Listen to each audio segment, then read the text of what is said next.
Hi everyone and welcome back to the Overtake GT. This is a 700 pp build for the Jaguar XJ220 from 1992. This thing has a V12 engine swap. It is phenomenal, pushing 665 brake horsepower. This 7 litre V12 really does know how to shift, and trust me, this is definitely a quarter mile 10-second car. So get your Jag XJ220, follow me to the tuning shop, and let's get this build underway. So here we are at the tuning shop, and it's time to get this V12 monster in check. So weight reduction stage 1 is what you need to get from here. Now you've done that, go to Club Sports. You want to get weight reduction stage 2, a power restrictor and a ballast. Semi-racing, you want to get a fully customizable computer, high RPM turbocharger, a fully customizable LSD, weight reduction stage 3 and increase the body rigidity. Under racing, you want to get a racing silencer, racing brake pads and a racing brake kit. I went for the slotted discs on this build, brake balance controller, fully customizable suspension, racing clutch and flywheel, a fully customizable racing transmission and a set of racing hard tyres. Under extreme, you want to get a set of intermediates, because if you go to Le Mans it definitely throws up a few curveballs. And under ultimate, there's nothing you can get from there, so don't worry at all. Now we've done that, it's time to make this thing look even more stunning, if that was possible. So let's go to GT Auto. So here we are, we're at GT Auto, and you might have seen, yes, I need to nip to car maintenance and service. And the reason I need to nip here is you can see the oil. Now I would rather do an oil change all day long than have to spend 25k on an engine overhaul, or even more on a new engine, which is just astronomical. So make sure you look after your cars. Now that we've done that, let's go back and we want to go to car customization. And while we're there, of course, we're going to do the wheels first. So hit the wheels, and the wheels I picked for this, I went for the Super Turismo Oz Racing wheels. And you can see front 18-inch, rear 19-inch, rim width wide, offset wide, and get those installed on the car.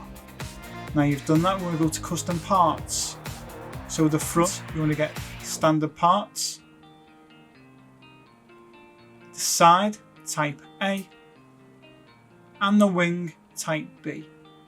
So make sure you have all of those in check and in place, because that's what you need to make this thing an absolute gem to drive.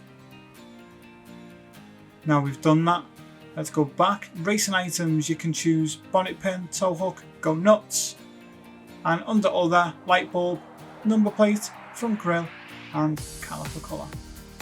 Now if you're like me and you love making these types of liveries, then all you do, click livery editor and make your own, or go to load style and you can pick one someone else has done, and you can have lots of fun enjoying those. So now we've done that, let's get back to the garage, let's get on the important setting sheet, and let's get this thing dialed in so we get a win wherever we take this car. And here we are, we're at the setting sheet, and you can see 666 brake horsepower, 700 pp. This thing is phenomenal. It is fast and it is bang on the money for a win. So where do we go from here? Racing hard tyres is the first thing you need to get on there. Body height adjustment 100 at the front and 125 at the rear. Your anti-roll bar 6 at the front and 10 at the rear. The damper ratio compression is 25 at the front and 35 at the rear. And the damper ratio expansion is 45 at the front and 45 at the rear. And your natural frequency is 3 at the front and 3.8 at the rear. And your negative camber angle is 3 front and 3 at the rear. Now toe angle is a toe out at the front of 0.05 and a toe in at the rear of 0.10. Get those the right way round, because a few of you made some errors and a little bit silly, isn't it? So get them the right way round please, and you will have an amazing drive. Initial torque 7, because this thing has so much power. Acceleration sensitivity is 22 and your braking sensitivity is 25. That will definitely assist with those who struggle to get things stopped. So increase that to no more than 35 if you cannot get this big old beast to stop, but trust me, you should have no issues at all. Aerodynamics, so the front, it's a standard front, so you can't change that. However, the rear, we did change the wing, so 344. ECU 89%, ballast 111 kilos, ballast position of 50, and your power restrictor stays at 100%. Your transmission is 340 km on the automatically adjusted top speed, and these are the changes you want to make because this thing has a big old power band curve. First gear 2.878, second gear 2.096, third gear 1.627, fourth gear 1.319, fifth gear 1.133, and a final drive of 2.653, revving just under 8,000 RPM. This thing is fast, astonishing, amazing. Now if you are going anywhere where you do have, for example like Le Mans, you have the Mulsanne straight, if you want to increase your top speed, then just increase this. What you want to do is just go to the left a little bit more. I'd say 370 as a max, and then that will mean that you are going to be able to get that extra 20 km out of the car. The reason I'm saying 370 is a max, it's purely because it's not like Trial Mountain where you have a massive long straight. You do have the chicanes in between, so please bear that in mind when you're doing this. Okay, let's go back. You can see it's everything that you need installed on the car there. This thing is phenomenally quick and fast. You can have lots of fun, you can enjoy it to the hill, and this is one that you need to have in your garage. Now smash that subscribe button, and trust me, you want to watch this, because if you want to know how good this thing is round Le Mans, you do not want to miss what is coming up. Here you go. Okay, you join me as I come out of the pits. Fuel map 1, as you can see, and I'm onto a drying track. I've had the most torrential downpour I've had in a long time. Lots of green and yellow weather coming over, and it just absolutely destroyed the track. Now you can see I'm in fuel map 1. Look at how far ahead I am of everyone, and look how much I'm catching the path. Slightly off there. It's so wet. I cannot express how wet it is, but don't let that bother you at all. This car is phenomenal. I did the engine swap, and do you know what? I couldn't put my finger on it. I couldn't understand why I'd want to spend 1.6 million on doing that engine swap. I just couldn't put my finger on it. But then I've come here, I've got excellent fuel efficiency. You can get 4 laps on fuel map 1. You can get all of it without pitting, as long as you shift properly. Fuel map 6, and this thing's just an absolute beast. It's a menace. Easily it's over 200 miles an hour. You know, look at how far ahead you are of everyone. Look at the time remaining. I mean, we're going to cross the line and have so much fun. You can see the fastest lap I did was a 3:53. 3:53 in a car that is from 1992. And the engine in it is from when I was born, 88.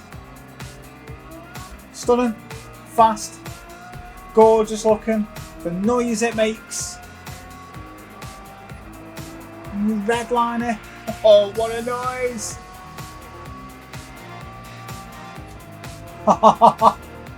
I could race this all day. Listen to that. What an engine. V12. Ready? Phenomenal. Honestly, I could do this all day with this smile. This thing is just brilliant. Now, if you've done your engine swap and you're loving these builds, hit that subscribe button and stop missing out, because this thing is absolutely bloody epic. What a car. Hard on the brakes, turning in. I mean, just imagine fuel map 6. You can do the entire race. The entire race. Come in, tyres, don't need to refuel.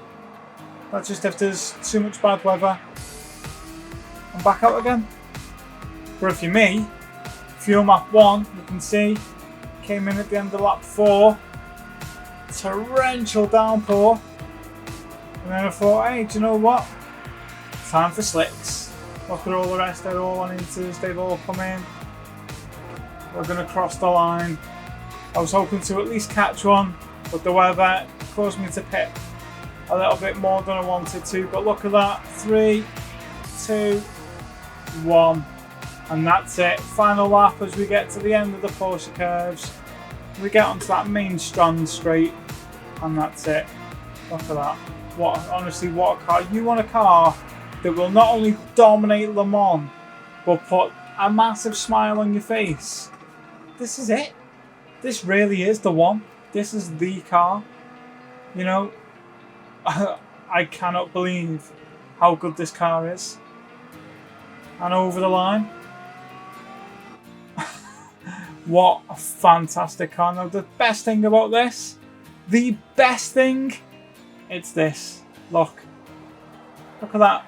2.5 minutes ahead of the next person. That is 3 minutes and 20 seconds nearly ahead of third. I mean, how good is this car?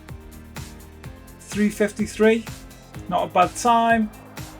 And then look at that, 825,000 credits. What's not to love? Like I said, hit that subscribe button, stop missing out, and I will see you on the next build. Take care.